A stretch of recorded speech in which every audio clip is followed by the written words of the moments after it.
zu einer weiteren kleinen Review, diesmal vom BlackBerry Playbook. Das Playbook ist ein 7 Zoll Tablet von BlackBerry, wie der Name schon sagt, und es macht eigentlich richtig viel Spaß, damit zu arbeiten. Es ist verdammt flott, verdammt schnell. Ich versuche das jetzt etwas blöd zu halten, denn wenn ich den Rahmen angreife, dann merkt man schon, dass man bei diesem Rahmen hier alle möglichen Dinge machen kann. Man kann zum Beispiel von rechts nach links, von oben nach unten, von links unten nach rechts oben wischen und erzielt damit verschiedene Ergebnisse. Das Ganze sehen wir jetzt in der folgenden Review und ja, da könnt ihr euch selbst ein Bild davon machen, wie schnell oder nicht schnell das Playbook ist, wie Multitasking funktioniert, wo die Vor- und Nachteile sind, zum Beispiel zur Konkurrenz am Markt und ob das Playbook vielleicht interessant für euch wäre. In diesem Sinne viel Spaß mit der folgenden Review. Man schaltet das Playbook zum Beispiel ein durch von oben nach unten wischen über den Rahmen. Gibt natürlich auch einen separaten Button auf der Oberseite. Hier sieht man alle Apps, die sind in dieser Schublade zusammengefasst. Zieht man von oben nach unten in diesem Hauptbildschirm, in diesem Homescreen, kommt man in das Menü Einstellungen. Hier kann man also so ziemlich alles einstellen, das man auch von den diversen Konkurrenz-Tablets gewohnt ist. Auch diese BlackBerry Bridge. Das ist auch der größte Nachteil des BlackBerry Playbooks. Ohne die Bridge hat man laut BlackBerry keinen Zugriff auf E-Mail, Kalender und Kontakte. Das heißt, dazu wird ein BlackBerry-Telefon benötigt. Natürlich kann man aber das Webinterface von Gmail und Co. benutzen. Hier dann Soundeinstellungen und so weiter und so fort. Ich wische immer so nach oben und unten, weil ich nicht genau weiß, ob es mehr Einstellungen eben gibt. Bei Allgemein oder bei Speicher. Man wird eben mehr Einstellungen erwarten, gerade bei Allgemein. Aber naja. Bei Speicher und Freigabe ganz besonders interessant, dass das Playbook, wenn man es an einen Mac zum Beispiel anschließt, ich habe es nur mit dem Mac getestet, dann meldet es sich als Netzwerklaufwerk an. Das heißt, es ist nicht einfach ein USB-Laufwerk. Eine eigenartige Wahl, die zwar einwandfrei funktioniert, aber ja, warum nicht einfach mit dem Strom schwimmen und hier einen Zugriff über USB anbieten? Wäre vielleicht auch eine Spur schneller. Naja, hier also nochmal auch über das Zahnrad Zugriff auf die Einstellungen. Beim Tippen auf das Batteriesymbol kann auch die Helligkeit reguliert werden. Es kann in den Standby gewechselt werden oder ausgeschaltet werden. Auf Bluetooth hat man Zugriff und natürlich kann man, wenn man das denn mag, auch die Rotationssperre aktivieren. Die ist links neben dem Bluetooth-Symbol. Hier ganz intelligent gemacht, aufgegliedert die verschiedenen Apps. Man kann sich natürlich das auch selbst anpassen, was in die Favoriten landet. Aber gehen wir mal zum Browser. Der ist sehr solide programmiert, funktioniert auch sehr gut. Hier die Favoritenansicht. Ich habe da schon mal meine Homepage www.macmaniacs.at gespeichert.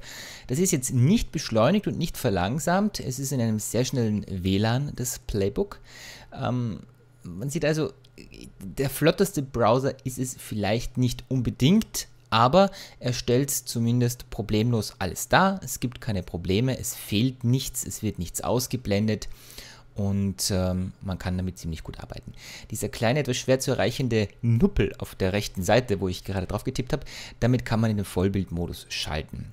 Man sieht auch hier, das Playbook ist verdammt schnell beim Scrollen. Auch Doppeltippen, um eine Spalte oder eine Div-Tag genau anzusurfen, funktioniert problemlos. Das ist sehr gut gelöst. Natürlich aber muss man auch dazu sagen, dass es durch das Bildschirmformat nicht immer optimal zum Lesen ist. Also gerade wenn man da viel Websites konsumieren will, dann ist vielleicht unter Umständen das 4:3 Format vom iPad besser geeignet. Aber auch hier, Bing zum Beispiel, ist darauf angepasst. Man sieht also, das funktioniert perfekt. Hier schon ein bisschen Verzögerungen für ein Dual-Core-Tablet. Er hat es eigentlich registriert, den Tab auf YouTube, aber irgendwie hat es eine Weile gedauert. YouTube hingegen ladet richtig schnell, kann also vielleicht vorher auch an meinem Server gelegen haben, wer weiß, wer weiß. Ganz, ganz toll, es wird Flash unterstützt. Wer also sehr viel auf Flash-lastigen Websites surft, wird das Playbook lieben.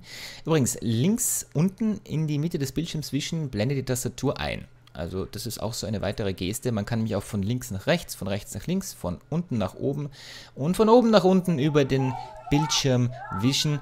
Das funktioniert also ziemlich gut. Hier also gut zu sehen, man kann tatsächlich problemlos das Flash-Video abspielen. Man kann sogar die HD-Auflösung auswählen über das Interface von YouTube. Das funktioniert prinzipiell ganz gut, aber man merkt schon, dass es dann ein bisschen wackelig wird. Wobei, Hut ab, die Umsetzung von Flash ist ja gut gelöst, auch hier inklusive der ganzen YouTube-Werbung, wenn man die denn mag.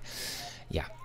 Durch einen kleinen Klick auf das X wird eine App wieder beendet. Schauen wir uns also nochmal vielleicht die Bilder-App an. Die ist sehr, sehr schön gemacht, wenn man denn Holzregale und Holztische mag. Man sieht auch, dass diese Bilder, die habe ich über dieses Netzwerklaufwerk des Playbooks raufgespielt, perfekt dargestellt werden. Man kann mit sehr hoher Geschwindigkeit durchscrollen. Auch hier spielt das BlackBerry Playbook als Medientablet absolut seine Stärken aus. Es macht richtig Spaß, auf dem gut aufgelösten Bildschirm zu arbeiten, und man kann natürlich auch Bilder löschen. Das ist auch ein weiterer Vorteil. Man ist also nicht unbedingt darauf angewiesen, in irgendeiner Form alles vom PC aus zu machen. Auch der Musikplayer ist schön umgesetzt. Man sieht hier zum Beispiel die Aufteilung nach Songs, nach Alben, nach Interpreten. Hier bei Albenansicht wird das Ganze dargestellt mit den Covers. Und man muss auch sagen, diese Lautstärke, die hier möglich ist, ist atemberaubend. Also man wird es nicht glauben, wie laut das BlackBerry Playbook werden kann. Also hier auch haben die Ingenieure absolut tolle Arbeit geleistet. Ja, wie gesagt, Foto-App, wenn man öfter mal Bilder drauflädt, sehr gut. Hier sieht man auch schön, wenn man diese obere Menüleiste einblendet, hat man auch direkt Zugriff auf die Audiosteuerungen, und natürlich, da es ja vollständig multitaskingfähig ist, läuft Audio im Hintergrund auch weiter. Videos, das sehen wir jetzt nachher dann noch, laufen im Multitasking-Modus zwar weiter, wenn man zwischen den Apps wechselt, aber wechselt man zu einer anderen App, wird natürlich dieses Video gestoppt, würde ja auch keinen Sinn machen. Hier Kamera-Interface gibt es nicht sonderlich viel, die Qualität der Kamera ist auch relativ mau. Interessanter wird es dann schon wieder, wenn wir auf in die BlackBerry App World gehen. Ich muss sagen, ich hatte große Probleme, ich konnte eine Zahlung mit einer Kreditkarte nicht durchführen, das war absolut unmöglich. Mit PayPal hat es dann funktioniert. Hier also jetzt mal kurz irgendeine Gratis-App geladen. Das funktioniert sehr schnell, aber anhand dieser App Converted, die auch nur 2 Sterne hat, und das, wie wir gleich sehen, denke ich berechtigterweise, eines der größten Probleme des BlackBerry Playbooks ist es einfach, es gibt zu wenige gute Apps. Und die es gibt, sind meistens teuer. Wenn ich an den App Store auf der Seite von Apple denke, da gibt es zum Beispiel auch wirklich mal neben den ganzen Furz-Apps abgesehen, unglaublich viele tolle Programme und auch viele tolle Gratis-Programme. Gelöscht werden können übrigens die Apps ganz wie gewohnt, auch bei den anderen Tablets ist es nicht anders. Länger gedrückt halten und dann den kleinen Papierkorb anwählen. Hier habe ich zum Beispiel eine App geladen, die ist von box.net. Man loggt sich mit seinem Account ein, das habe ich hier schon mal im Vorfeld erledigt. Und wenn die App gestartet hat, dann hat man hier Zugriff auf die ganzen Dokumente in der Cloud. Ich habe da nichts hochgeladen, das ist das Standardvideo. Das wurde jetzt schon einmal von mir heruntergeladen, deswegen startet zu schnell. Es wird also automatisch der Videoplayer geöffnet und man kann sich das Video anschauen. Hier allerdings wäre so ein Doppeltap, damit das den kompletten Bildschirm einnimmt, nicht schlecht. Also ja, übrigens hier gerade kurz im Bild gewesen, man könnte auch über HDMI ganz problemlos das Video ausgeben. Ich habe nur leider kein HDMI-Kabel gehabt, sonst hätte ich euch das auch getestet, natürlich. Auch PDFs und PNG-Dateien können natürlich problemlos abgespielt werden. PDFs werden im eigenen Adobe Reader dann geöffnet. Der hat auch dann Zugriff wiederum auf alle Dateien, die am Playbook gespeichert sind. Das macht Sinn, ist auch sehr praktisch, ist also quasi der vorinstallierte Standard-Reader. Und man sieht auch hier, Box.net ist eine der Apps, die wirklich schön umgesetzt sind fürs BlackBerry Playbook. Damit kann man richtig vernünftig arbeiten. Also auch hier eine PDF-Datei im Adobe Reader geöffnet. Aber wie gesagt, im Hochformat wird es dann etwas zu schmal, das Bild. Im Querformat muss man dann zu viel scrollen. Also ich würde den Fokus vom BlackBerry Playbook wirklich auf Videos, auf Bilder legen, weniger um jetzt wirklich viel zu lesen. oder zu surfen. Da denke ich, sind andere Formate bei den Tablets besser. Hier sieht man jetzt schön diesen interaktiven Rahmen des Playbook. Man kann also, wenn man von außen nach innen wischt, von der jeweiligen Seite, bequem zwischen den Apps umschalten. Und jetzt nochmal die Video-App. Ich habe ein Video dann noch hochgeladen, ist ein HD-Video. Auch das wird problemlos abgespielt. Funktioniert perfekt und hat die üblichen Videosteuerungen. Das macht richtig Spaß am Playbook und man sieht auch, wie einfach man durch die einzelnen Apps durchschalten kann. Es gibt auch eine eigene YouTube-App, die vorinstalliert ist. Allerdings, was ich hier vermisse, ist die Möglichkeit, sich mit seinem eigenen YouTube-Account einloggen zu können. Das wäre sehr schön, wenn es auch noch funktioniert hätte, denn dann hätte man vielleicht auch integrieren können die später Ansehen-Liste zum Beispiel. Ein Kauf-Twitter-Client, einer der besten, besser gesagt der einzige richtig gute, den ich gefunden habe, ist Blackbird.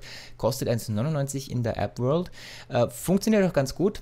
Trotzdem auch hier wieder, wer einen gratis Twitter-Client zum Beispiel gewohnt ist, wie die App von Twitter selber für zum Beispiel das iPad, ja, das ist nicht ganz das. Also da fehlt es noch ein bisschen und da sind wirklich die Entwickler gefordert, denn sie haben definitiv, man sieht hier, wie das Video im Multitasking weiterläuft, denn sie haben definitiv ein tolles Tablet mit viel Leistung, mit viel Reserven, mit einer tollen Haptik, tollen Optik, es passt eigentlich alles, es fehlen einfach nur die Apps momentan. Man kann auch, wie man es vom Web aus noch kennt, die Apps nach oben rauswischen, dann werden die auch beendet und es gibt natürlich auch eine Bildschirmsperre, um zu vermeiden, dass sich der Bildschirm dreht, wenn man das Playbook dreht. Das kann manchmal ganz praktisch sein. Hier starten wir jetzt mal Need for Speed Undercover. Man sieht auch hier, optimiert fürs BlackBerry Playbook. Gerade EA zum Beispiel auch bietet tolle Spiele, viele der guten Spiele optimiert fürs Playbook schon an, sind aber wie gesagt nicht ganz billig, 6,99 €, 7,99 €, aber prinzipiell funktioniert es genauso gut wie auch auf den Tablets der Konkurrenz. Bildschirm ist ein bisschen kleiner als im Vergleich natürlich zu den 10 Zoll Modellen, andererseits natürlich erreicht man alle Ecken und Enden des Bildschirms wesentlich einfacher als bei den größeren Tablets. Hier nochmal die YouTube-App, einfach so um die Performance des Tablets etwas zu zeigen. Beenden wir jetzt mal die anderen Apps, nochmal Twitter. Wie gesagt, man sieht jetzt hier, es gehört eigentlich nicht zur BlackBerry Playbook Review dazu. Man sieht hier zum Beispiel, ich kann jetzt das rechts nicht schließen. Es gibt keinen Schließen-Button, zumindest keinen, der beschriftet ist mit Schließen. Also das sind so diese Kleinigkeiten. Es gibt auch einen E-Book-Reader, der EPUB-Format versteht. Den habe ich aus dem App Store geladen, kostet 99 Cent. Man sieht, es gibt schon einige Sachen, aber es bedarf halt noch um einiges mehr. Auf der Oberseite des Tablets gibt es noch die Lautstärke-Regelung und eine Play-Pause-Taste sowie die Ein-Aus-Taste. Das sieht man auf den Fotos und die komplette Review, die gibt es natürlich auf www.macmaniacs.at.